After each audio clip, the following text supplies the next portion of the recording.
శుక్లాంబరధరం విష్ణుం శశివర్ణం చతుర్భుజం ప్రసన్నవదనం ధ్యాయేత్ సర్వవిఘ్నోపశాంతయే. కూజంతం రామ రామీతి మధురం మధురాక్షరం ఆరుహ్యగతాశాఖం వందే వాల్మీకికోకిలం. శ్రీరామ రామ రామేతి రమే రామే మనోరమే సహస్రనామతత్తుల్యం రామనామ వరాననే.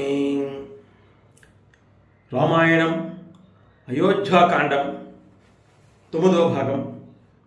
ఇంతకుముందు జరిగినటువంటి రామాయణంలో కైకేయి 2 వరాల్ని కోరుకుంది. దశరథ మహారాజు నుంచి 2 వరాల్ని కోరుకుంది. మొదటి వరం భరతుడిని పట్టాభిషేకం చేయడం.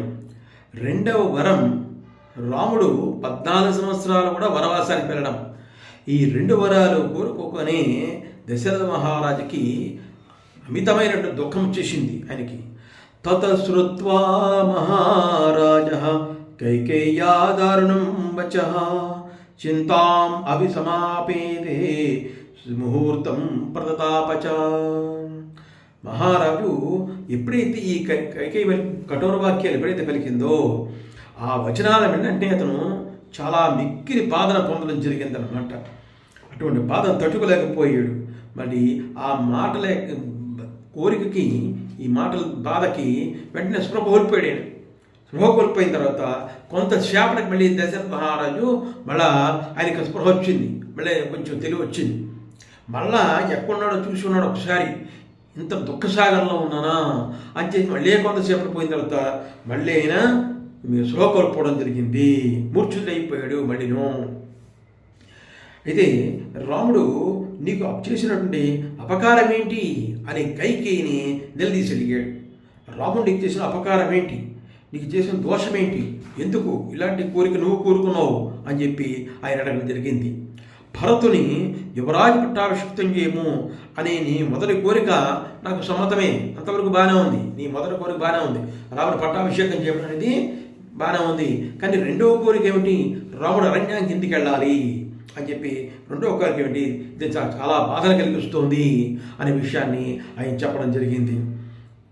అలాగే శ్రీరాముడు నిన్ను నిత్యము కూడా చాలా ఇష్టంతో నేను కొలుస్తూ ఉంటాడు కదా, అట్టంటే నయనాభిరాముని దూరంగా పంపేయడానికి నీకు మనసు ఎలా వచ్చింది, నీ మనసు ఎలా అంగీకరించింది అని దశరథ మహారాజు కైకేయిని అడగడం జరిగింది. ఎందుకు నువ్వు ఇంత పాపాన్ని గుడిగట్టావు అని చెప్పి ఆయన చెప్పడం జరిగింది. దానికి కైకేయి అలా చూస్తూ ఉందన్నమాట. వింటూను, నీవు రామునికే పట్టాభిషేకం చేసినట్లయితే నేనిప్పుడే నీ ఎదుటనే నేను చూస్తుండగానే కాలకూట విషయం తాకి చనిపోతాను అని కైకేయి ఒక్కసారిగా సమాధానం చెప్పింది. వెంటనే ఆ సమాధానానికి రాముడు తండ్రి ఈ దశరథ మహారాజు ఆయన వెంటనే ఏమన్నాడంటే, రేపు పొద్దున్నే సభాసదులందరూ కూర్చున్నప్పుడు, వృద్ధులందరూ కూర్చున్నప్పుడు, పండితులందరూ కూర్చున్నప్పుడు, సభాసదులందరూ కూర్చున్నప్పుడు నేను వారికి ఏమి సమాధానం చెప్పను. ఎందుకు ఈ శ్రీరాముని యొక్క పట్టాభిషేకం అయిపోయింది, రాముడు ఎక్కడ, ఏం జరిగింది అని చెప్తే వాళ్ళందరికీ నేనేం చెప్పాలి అని చెప్పి ఆయన అంటాడు. కిమ్మాం వక్ష్యంతి రాజానో దిన్నానా దిగ్భస్యమాగతాః బాలో వదాయమైక్ష్వాక చిరం రాజ్యమకారయతు. రాముడు ఎక్కడున్నాడు, ఆయన ఎక్కడున్నాడు, ఏం జరిగింది అని నన్ను ప్రజలు అందరూ అడిగినట్లయితే, పండితులందరూ విద్వాంసులు అడిగినట్లయితే, సభాసులు అడిగినట్లయితే వీళ్ళందరూ సమాధానం ఏం చెప్పాలి నేను అని చెప్పి ఆయన చెప్పడం జరిగింది. కృపణం బత వైదేహి శ్రోష్యతి ద్వయమప్రియం మాం చ పంచత్వమాపన్నం రమంచ వనమాశ్రితం. శ్రీరాముడు వనాలకైనా వెళ్ళినట్లయితే, అడవులకు వెళ్ళడం జరిగితే నా మరణం తెచ్చాం కదా, మరి శ్రీరాముడు వనవాసానికి వెళ్ళడం, నేను మరణించడం, ఈ 2 వార్తలను విని సీతాదేవి ఎలా తట్టుకోగలదు అని చెప్పి ఎంతో దారుణమైన విషయము అని చెప్పి సీతాదేవి గురించి దశరథ మహారాజు చాలా బాధపడుతూ ఉన్నాడు అనమాట. ఈ రకంగా ఆ కైకేయిని నిలదీసి అడుగుతున్నాడు ఆయన. రాముడు అరణ్యాల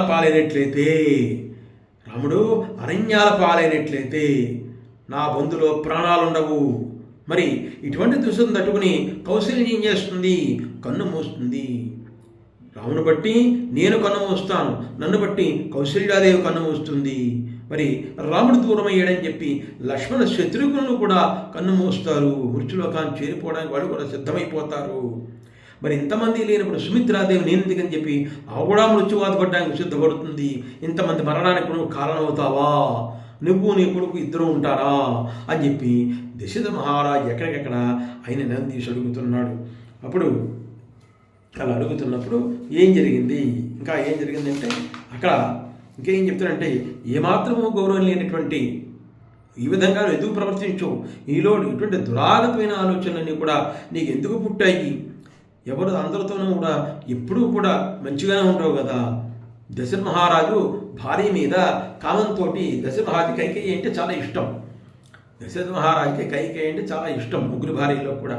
అటువంటి కైకేయి ఎందుకు కామాతుడై ఇటువంటి కోరికలు లొంగిపోయాడా, కోరికలు ఇచ్చేసాడా, వరాలు ఇచ్చేసాడా అని చెప్పి అంత లోకమంతా కూడా నన్ను నిందిస్తుంది, నేనేం చేయాలి అని చెప్పి అన్నాడు. ఆ రాముడు ఎప్పుడు నిన్ను పరుషవాక్యాలు మాట్లాడలేదు కదా, నేను చాలా గౌరవించాడు కదా అని చెప్పింది.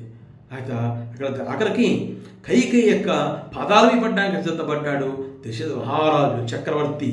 దశరథ మహారాజు అంటే ఎవరు? చక్రవర్తి. కైకేయి పాదాలు పడి వేడుకోవడానికి సిద్ధపడితే ఆమె పాదాలు తాకకుండా వెనక్కి తగ్గింట ఆ కైకేయి. చూడండి, అంటే ఇంత దుస్థితికు లేనాడు ఆ దశరథ మహారాజు. మరి ఈ శ్రీరాముడిని వనవాసానికి పంపించేటువంటి ఆలోచన పూర్తిగా మానుకో అని దశరథుడు కైకేయిని చాలా వేడుకోవడం జరిగింది. దశరథ మహారాజు కైకేయిని వేడుకున్నాడు, నువ్వు అటువంటి ఆలోచన మానుకో, ఇటువంటి ఆలోచన వల్ల ఇంతమంది నశిస్తారు, రాజ్యం కూడా అందరూ కూడా రాజ్యంలో అందరూ శోక సందర్భంలో మునిగిపోతారు, రాముడు అంటే అందరికీ ఇష్టమే, ఇటువంటి ఆలోచనలు పూర్తిగా మానుకో అని చెప్పి కైకేయిని ఎంత చెప్పినా సరే కైకేయి ఎక్కడా కూడా తగ్గలేదు. ఖచ్చితంగా నేను అయినటువంటి 2 వారాలని కూడా నువ్వు ఆచరించవలసిందే, భరతుడి పట్టాభిషేకం చేయవలసిందే అని ఎంత చెప్పినప్పుడు కూడా కైకేయి మహారాణి వినలేదు. దశ మహారాజు శోక సంతృప్తుడైపోయాడు. ఎంత వేడుకున్నప్పటికీ, ఎంత కాలం పడినప్పటికీ కూడా ఆమె శోక సంతృప్తుడైపోయాడు. ఈ రకంగా దశరథ మహారాజు ఎంత వేడుకున్నా సరే ఆవిడ తగ్గలేదు. అంచేత తర్వాత ఏం జరిగింది, కైకేయి ఏమంది ఇంకా ఇచ్చిన మాట నిలబెట్టుకున్నాడా, మరి వశిష్ఠాదులందరూ ఏం చేశారు, ఇంతమంది రాజ్యంలో ఉండగాను మరి మంత్రులంతా ఏం చేశారు, తర్వాత భాగంలో ఏం జరిగిందో తర్వాత వీడియోలో చూద్దాం. అంతవరకు కూడా నా వీడియోని చూడండి, నా వీడియోని పూర్తిగా చూడండి, లైక్ చేయండి, షేర్ చేయండి, సబ్స్క్రైబ్ చేయండి. మీ వీరభద్రరావు మామిడిపల్లి. ఓం సాయిరామ్, ఓం నమః శివాయ. ధన్యవాదాలు.